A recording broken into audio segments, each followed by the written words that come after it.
Welcome back, everyone. I'm glad to have you with me today. We just got a new Illuvium Zero leak and a bit of information to come with it. It's not a whole lot, but I think you guys are going to find it really interesting. So get ready. I'm going to show you guys the game has been fleshed out so much and it is so much closer than I think many of you guys realize. So you definitely want to watch this to get prepared. Stay till the end. I'll have a bit of minor analysis. It'll be a pretty short video, so definitely try to watch all of it. I really appreciate it. Let's get in.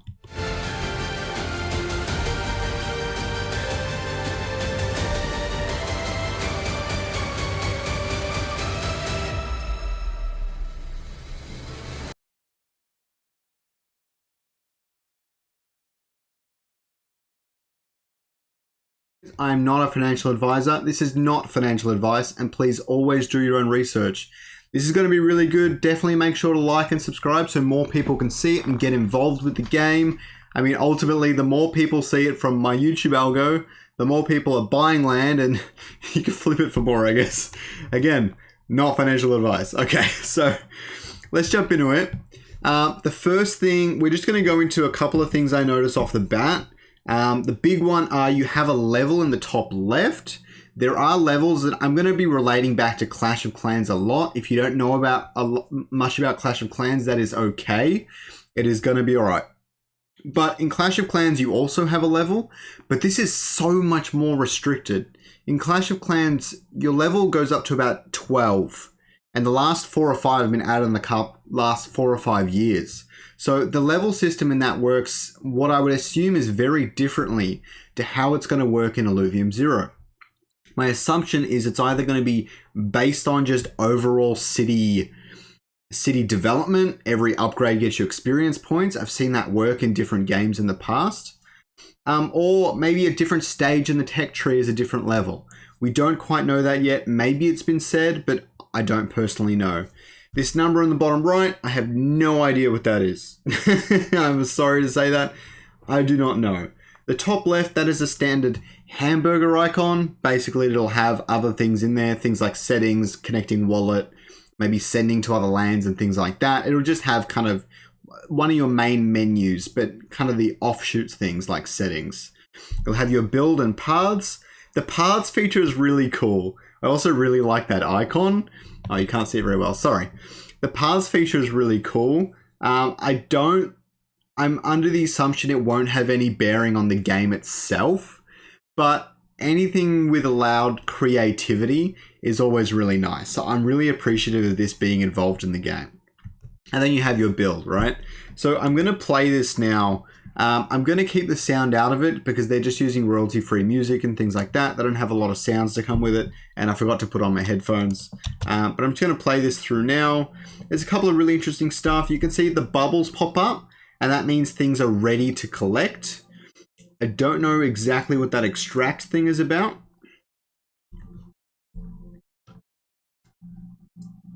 So he's clicking the button. That's really interesting. So I'm just going to pause on that because I'm not entirely sure what's happening there. Dredge Solon from the thing. So that's costing a certain amount of resources to do, right?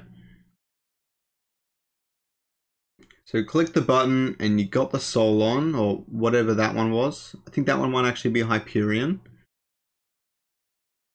Mines the crystal to extract silicon from the deposit.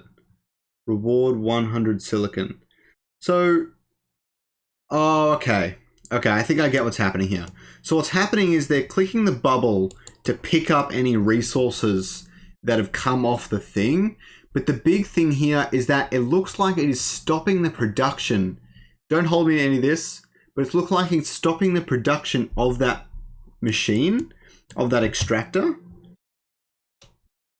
And then he's clicking it and clicking dredge to start up the next cycle and start producing more resources, as you can see there. And then all of a sudden, so it looks like they couldn't grab it before. Maybe their storages were capped. I'm going to discuss that in a minute. But you can see that before they click it, the little thing disappears. So you can see up there, it's not going to let me zoom, it is going to let me zoom. The bubble has disappeared. And then when they press the button, the bubble comes up again. And you can see even at the top, it's going around there to show how much is being collected. And there's a lot of stuff to collect. 6 major resources, and I'm sure a bunch of minor things like scanning for alluvials and stuff like that. So there's a lot to do on your land.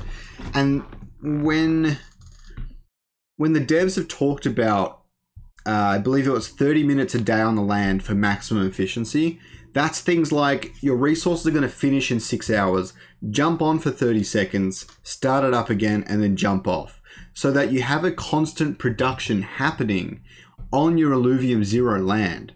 I think that's really, really interesting. So it's similar to Clash of Clans in that way, but since you've got NFTs and stuff attached to it, efficiency and speed is going to play a large role there.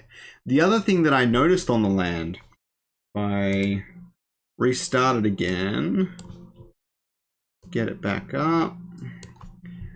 Another thing I noticed with the land is it clicks it somewhere here. Oh, there, it's at the start.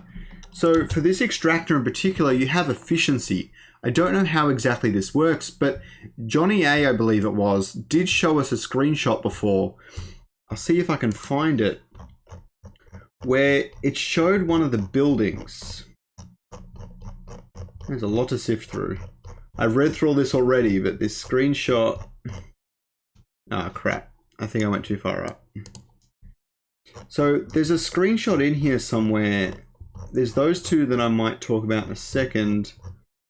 I'm not entirely sure where it is, but it pretty much had a thing like one of the buildings is actually providing that efficiency boost. I don't know if it's providing it across all of the lands or if you're splitting up these boosts across your different buildings and being like, I want to produce more of this at the moment, or I want to produce more of this at the moment. So there's a lot to uncover and a lot to delve into.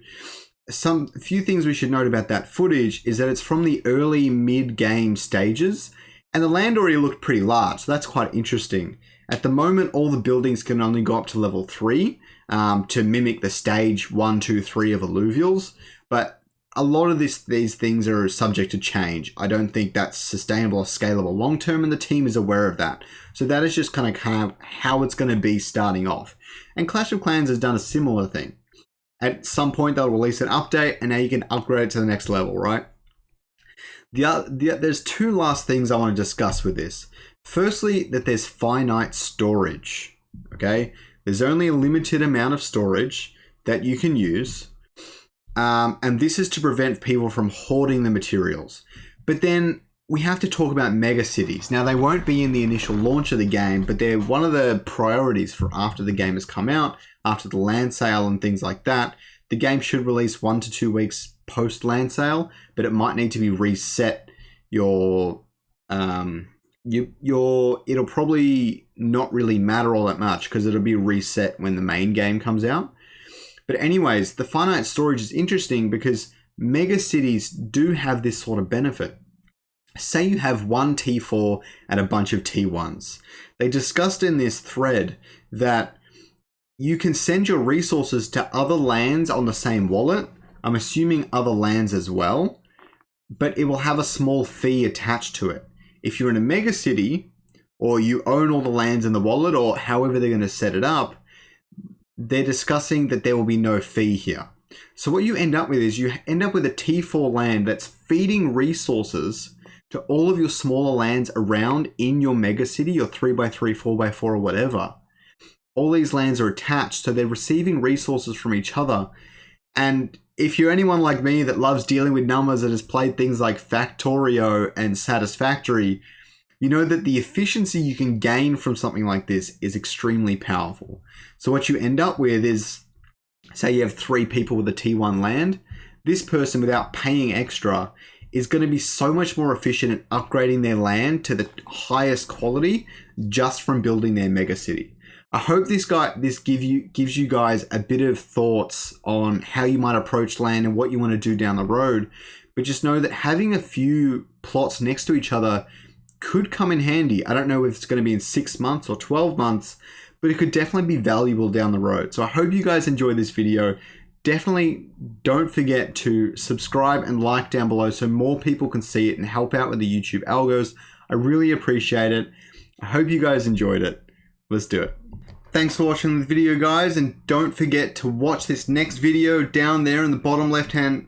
Wait, it's doing that thing again. Wait, it's happening again.